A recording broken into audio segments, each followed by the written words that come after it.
So first, what are you guys doing in Denver? What are we doing in Denver? Oh man, just riding around on my bike, having some great food, really kind of freshly brewed beer. Well, yeah. No. You know, we got the DCPA invited us to do this show here before this little COVID thing came. And we were kind of set to go before then, and then we hit the pause button, had to hit the pause button, but now here we are, it's happening. You guys are embarking on this immersive theater experience. It's kind of hard to tell what the audience is going to experience when you read through it. Can you give us an idea of what they're going to feel when they walk through Theater of the Mind? Yeah, I think they'll feel wowed by a lot of scientific phenomena that maybe you've heard about or maybe you know a little bit about, but it's rare to actually experience these things firsthand. And so I think a thing that's going to really track for a lot of audience members is the way that these different perceptual phenomena actually make up our perception of the world. And then the experience will ask the question, is that reliable? How malleable is that? And what does that mean for us as people? And part of that will happen in a funeral home. Yes, part of it will happen in a funeral home. And there is a story woven through that the guide, who's played by an actor, will take you through. So as you're going through the phenomena, we're also working to share life stories and experience of the guide in order to bring that science a little closer to home. Cool. David, you have done so much in your career.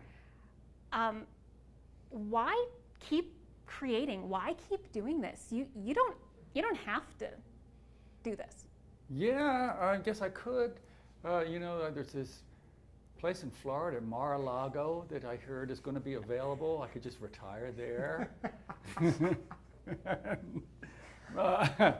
No, there's so many things that are just fascinating and exciting. You know, working with other people, collaborating, things I would love to try, and you just go, I have the possibility that I could actually do this, a show like this. I mean, that's so exceptional, so kind of surprising that could actually be realized. And I thought, you can't not do that.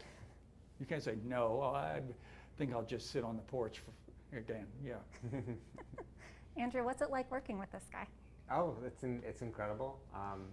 David is incredibly collaborative, and we've been working a lot through the script and the experience, and so there's so many factors that impact the way the show is being created, whether it's a technological consideration, a story consideration, and so having David incredibly involved through the whole process has really helped us keep the rails on the intention of the production, which is to really challenge people's perception of who they are. So it's a phenomenal dream come true. Yeah. You've done so much in your career, so many different art forms. Is there anything that you haven't done yet that you are like, wait, I still need to do this? Yeah, but I'm not going to talk about those things because that'll jinx them, right? And it might be, like this show, it might be years before they actually come to fruition. When I was reading about the show, it has like a warning of like sensory experiences. Any like dire warnings that you want to tell people before they come?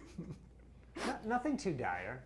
I think if you follow directions, you'll be in good shape. The spaces are disorienting. We hope in a fun and revelatory way. Can a pregnant woman go to the show? Absolutely. There's nothing really dangerous. There's one room where you're in complete darkness for a number of minutes, but we allow you. There's an escape room, kind of. If you decide I'm claustrophobic, I don't want that, we have a little room you can go to. Mm-hmm. So you're kind of taken care of. I did see the safe sign on that door. Mm-hmm. So yeah, well, that's there's a robust technological system at play here. So any door that you open could trigger a whole stream of cues, and so those doors will not do that. My gosh. to know. It's Okay. a fun house, yeah. That's exciting. Yeah, I guess something that I was reading about your bio, David, is that you always saw yourself as an artist. And a lot of people know you as mainly a musician in a band. Is this kind of this type of show where you always saw the trajectory of your career going? These kind of things didn't exist. I couldn't have imagined a show like this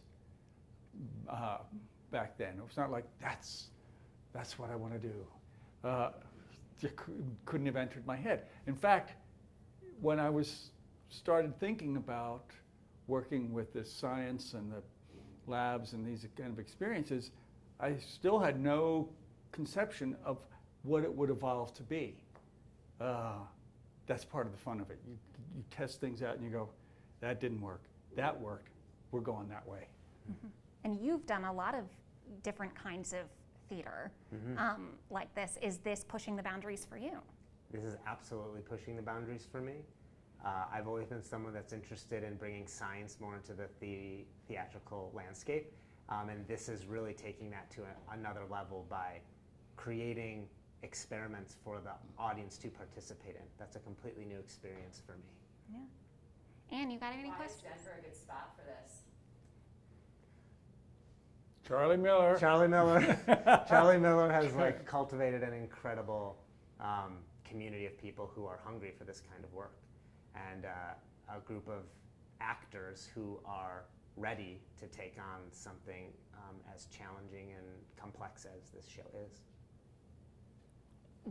So that was it? It was this one guy that got you here? Not just Charlie, but Okay. yeah, folks in Denver are kind of open and curious, willing to try shows like this. Also, the DCPA has an incredible group of artists and technicians who are able to create these environments to the level of detail that was required.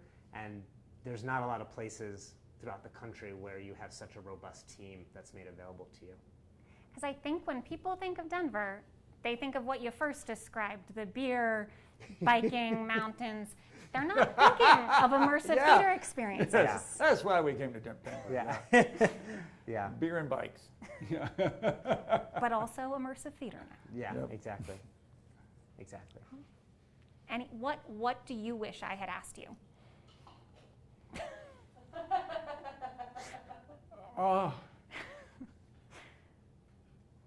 We should ask more about, No, I'm kidding. I think you did a great job. I wasn't asking for compliments. I was just asking, what do you want to add? Anything you want to make sure you get across in these interviews? I just think this is going to be a really unique experience for people. I think that there's a lot of, there's starting to become expectations about what immersive theater is, and I think that there will be some familiarity, but this really is defying a lot of those expectations and offering an experience that is very intimate and very unique, even across the immersive landscape that I've come to know so well. Anything you want to add, David? No, I'm good. That's it. Thank you so much for your time. Thank We really you. appreciate it, Thank you. guys. Stay safe on that bicycle. Yes, please I bike do. to work every day. It's a pretty bike safe city. This bike